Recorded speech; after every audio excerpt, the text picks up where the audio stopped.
Hello Dance Universe! I'm Coach Cheng at isa po ako si Star Choreographers ng Stars on the Floor. At ang napunta po sa aking pair this episode ay sina Thea and Joshua. Ang emotion po na napunta sa kanila ay love at kapartneran po ito ng dance sport na Rumba.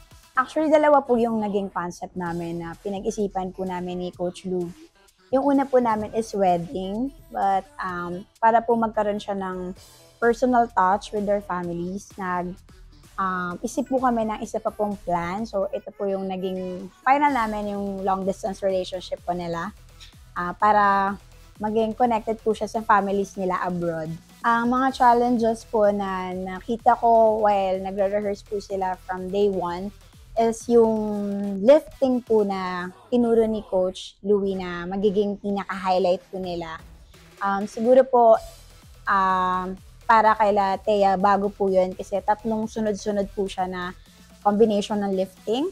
So, yung connection po nila, hindi pa talaga ganun ka-built. So, lagi po silang magpa-partner pero syempre po sa mga lifting, hindi pa po talaga ganun kabuo. So, feeling ko yun po yung naging struggle namin sa mga rehearsals na hindi namin siya pa napupulido pero nagagawa namin naman siya ng paulit-ulit. Hanggang sa technical rehearsal, nagkaroon po kami ng isang incident na nabagsak si Thea dahil may stunt. Yung stunt po na yun, hindi po nila nagawa ng well-prepared from sa mismong count po. Kaya nung umikot na po si Thea, nahulog po siya sa floor.